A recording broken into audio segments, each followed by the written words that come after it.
ഇപ്പോൾ നിങ്ങൾ കണ്ടുകൊണ്ടിരിക്കുന്ന എൻ്റെ ഒരു പഴയ മൊബൈൽ ഫോണാണ്. ഇതിൻ്റെ ഒരു പ്രശ്നം എന്താണെന്ന് ചോദിച്ചു കഴിഞ്ഞാൽ ഇതിൽ സ്ക്രീൻ റെക്കോർഡർ ഇല്ല. ഇത് ഓപ്പോയുടെ ഫോണാണ്, പക്ഷേ ബാക്കി ഒരുവിധം സെറ്റിങ്സ് ഒക്കെ ഉണ്ടെങ്കിലും സ്ക്രീൻ റെക്കോർഡർ ഇല്ല. അപ്പം നമ്മൾ ആൻഡ്രോയിഡ് ഫോണുകൾക്ക് പറ്റിയ ഒരു നല്ല സ്ക്രീൻ റെക്കോർഡർ ഏതാണെന്നാണ് നമ്മൾ ഈ വീഡിയോയിലൂടെ നോക്കാൻ പോകുന്നത്. അതുപോലെ ഞാൻ സെറ്റിങ്സിൽ പോയിട്ട് ചെക്ക് ചെയ്തിട്ടും നമുക്ക് ഇത് കാണാൻ സാധിച്ചിട്ടില്ല, സ്ക്രീൻ റെക്കോർഡർ കാണാൻ സാധിച്ചിട്ടില്ല. നമ്മൾ സെക്കൻഡ് ഹാൻഡ് മേടിച്ചിട്ടുള്ള ഒരു മൊബൈൽ ഫോണായിരുന്നു ഇത്. അപ്പോൾ ഇതിൻ്റെ ബാക്കിയുള്ള സെറ്റിങ്സ് നമുക്ക് അറിഞ്ഞുകൂടാ, പക്ഷേ സ്ക്രീൻ റെക്കോർഡർ ഇല്ല എന്നുള്ള കാര്യം ഉറപ്പായി. അപ്പോൾ നമ്മളിവിടെ സ്ക്രീൻ റെക്കോർഡർ, ആൻഡ്രോയിഡ് ഫോണിന് പറ്റിയ ഒരു സ്ക്രീൻ റെക്കോർഡർ ഇതിലോട്ട് ഡൗൺലോഡ് ചെയ്യുവാണ്. നമ്മൾ പ്ലേ സ്റ്റോറിലോട്ട് നേരെ പോയിട്ട് നമ്മളിവിടെ AZ എന്ന് അടിച്ചു കൊടുക്കുക. അത് കഴിഞ്ഞിട്ട് സെർച്ച് ഓപ്ഷൻ കൊടുക്കുക. ഫസ്റ്റ് തന്നെ കാണുന്ന screen recorder, AZ recorder application, ഇത് ഇൻസ്റ്റാൾ ചെയ്യുക. ഇതുപോലെ ഒരു ഐക്കണാണ് വരിക.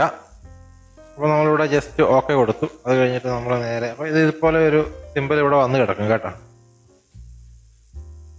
ഇവിടെ വന്നിട്ടുണ്ടാവും. അപ്പോൾ നമ്മൾ ജസ്റ്റ് ഇതുപോലെ അത് ടച്ച് ചെയ്ത് കഴിഞ്ഞാൽ ഇതുപോലെയുള്ള ഐക്കണുകൾ വരും. അപ്പോൾ അവിടെ നമുക്ക് വേണ്ട സ്ക്രീൻ റെക്കോർഡറാണ് ഞാൻ മെയിനായിട്ട് യൂസ് ചെയ്യുന്നത്. അപ്പോൾ പെർമിഷൻസ് ഒക്കെ അലോ ചെയ്ത് കൊടുക്കണം. ഇതുപോലെ നോട്ടിഫിക്കേഷൻ വരും, സ്ക്രീൻ ഇതുപോലെ റെക്കോർഡാവും. അപ്പോൾ നമുക്ക് ഒരു സ്ക്രീൻ റെക്കോർഡർ ഫോണിലില്ലെങ്കിലും ഇതുപോലെ മുകളിൽ നോട്ടിഫിക്കേഷൻ കാണാം. നമുക്കിതുപോലെ നമ്മുടെ മൊബൈൽ ഫോണിൻ്റെ സ്ക്രീൻ റെക്കോർഡ് ചെയ്യാൻ സാധിക്കും. പിന്നെ നമ്മളിത് പോസ് ചെയ്യുന്നത് ഇതുപോലെ നോട്ടിഫിക്കേഷൻ ബാർ സ്ക്രോൾ ചെയ്തതിന് ശേഷം ഇവിടെയാണ് ഇതിൻ്റെ പോസ്, സ്റ്റോപ്പ് കാര്യങ്ങളൊക്കെ ഉള്ളത്. നമുക്ക് പോസ് ചെയ്ത് നോക്കാം. പോസ് ആയിട്ടുണ്ട്.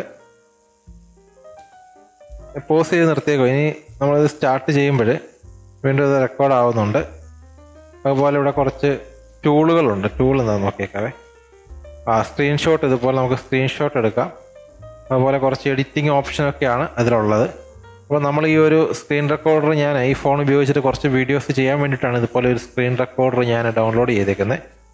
അപ്പോൾ ഇത് ചെയ്തിട്ടുള്ള ഈ സ്ക്രീൻ റെക്കോർഡർ ഉപയോഗിച്ചിട്ട് നമ്മൾ ചെയ്തിട്ടുള്ള നമ്മുടെ വീഡിയോസൊക്കെ ഞാൻ ഇതിൻ്റെ അടിയിൽ ഡിസ്ക്രിപ്ഷനിൽ അതിൻ്റെ ലിങ്ക് കൊടുത്തേക്കാം. ജസ്റ്റ് നിങ്ങൾക്കൊന്ന് റെഫറൻസിന് വേണ്ടിയിട്ട് നോക്കാം, എങ്ങനെ ഉണ്ടെന്ന് നോക്കാനായിട്ട്. അത് കഴിഞ്ഞാൽ നമ്മളിവിടെ സ്റ്റോപ്പ് കൊടുക്കുകയാണ്. ഇപ്പോൾ നമുക്ക് റെക്കോർഡിങ് മതി, നമ്മൾ സ്റ്റോപ്പ് കൊടുത്തു കഴിയുമ്പോൾ വീഡിയോ സേവ്ഡ് എന്ന് കാണിക്കും. നമുക്കിതിവിടെ പ്ലേ ചെയ്യാം കേട്ടോ. പരസ്യം ഇതുപോലെ താഴെ വരും, നമുക്കൊന്ന് പ്ലേ ചെയ്ത് നോക്കാം. സ്ക്രീൻ ഇതുപോലെ റെക്കോർഡാവും. ഇപ്പോൾ നിങ്ങൾ കേട്ടുകൊണ്ടിരിക്കുന്നത് ഈ സ്ക്രീൻ റെക്കോർഡിലുള്ള ഓഡിയോ ആണ്. നമ്മൾ സ്ക്രീൻ റെക്കോർഡ് ചെയ്യുമ്പോൾ നമ്മൾ ഓഡിയോ കൂടി റെക്കോർഡ് ചെയ്യുമല്ലോ, അതാണ് ഇപ്പോൾ കേട്ടുകൊണ്ടിരിക്കുന്നത് കേട്ടോ. സൂപ്പർ ഒരു സ്ക്രീൻ റെക്കോർഡറാണ് സ്ക്രീൻ റെക്കോർഡർ. പിന്നെ നമ്മളിത് പോസ് ചെയ്യുന്നത് ഇതുപോലെ നോട്ടിഫിക്കേഷൻ ബാർ സ്ക്രോൾ ചെയ്തതിന് ശേഷം ഇവിടെയാണ് ഇതിൻ്റെ പോസ്, സ്റ്റോപ്പ് കാര്യങ്ങളൊക്കെ ഉള്ളത്. അത് സ്റ്റാർട്ട് ചെയ്യുമ്പോൾ നമുക്ക് നോക്കാം. പിന്നെ നമ്മൾ ഈ സ്ക്രീൻ റെക്കോർഡ് ചെയ്തിട്ടുണ്ടല്ലോ, അത് നമുക്ക് കാണണമെങ്കിൽ സ്ക്രീൻ റെക്കോർഡ് ചെയ്ത് നമുക്ക് കാണണമെങ്കിൽ ഇതുപോലെ ആപ്ലിക്കേഷൻ ഓപ്പൺ ചെയ്യുമ്പോൾ തന്നെ ഇതുപോലെ ഇവിടെ കാണാൻ സാധിക്കും. നമ്മൾ സ്ക്രീൻ റെക്കോർഡ് ഇതുപോലെ നിങ്ങൾക്ക് കാണാൻ സാധിക്കും. ഇവിടെ നമ്മുടെ ഫോണിൻ്റെ മെമ്മറി എത്ര അവൈലബിൾ ആണ് താഴെ, അതുപോലെ തന്നെ എത്ര നമ്മളിപ്പോൾ റെക്കോർഡ് ചെയ്യാൻ ഉപയോഗിച്ചിട്ടുണ്ട്. പിന്നെ നമ്മൾ ഇതിൽ ജസ്റ്റ് തൊട്ട് കഴിഞ്ഞാൽ അത് വീണ്ടും പ്ലേ ആവും. സ്ക്രീൻ ഇതുപോലെ റെക്കോർഡാവും. അപ്പോൾ നമുക്ക് സ്ക്രീൻ റെക്കോർഡർ ഫോണിലില്ലെങ്കിലും ഇതുപോലെ മുകളിൽ നോട്ടിഫിക്കേഷൻ കാരണം നമുക്ക് ഇതുപോലെ നമ്മുടെ മൊബൈൽ ഫോണിൻ്റെ സ്ക്രീൻ റെക്കോർഡ് ചെയ്യാൻ സാധിക്കും. അപ്പോൾ ഇതുപോലെ നമുക്ക് സൗണ്ട് നമ്മളിത് പോസ് ചെയ്യുന്നത് ഇതുപോലെ നോട്ടിഫിക്കേഷൻ ബാർ സ്ക്രോൾ ചെയ്തതിന് ശേഷം ഇവിടെയാണ് ഇതിൻ്റെ പോസ്, സ്റ്റോപ്പ് കാര്യങ്ങളൊക്കെ ഉള്ളത്. അപ്പോൾ വീഡിയോ ഉപകാരപ്പെട്ടാൽ ചാനൽ സപ്പോർട്ട് ചെയ്യാൻ മറക്കല്ലേ.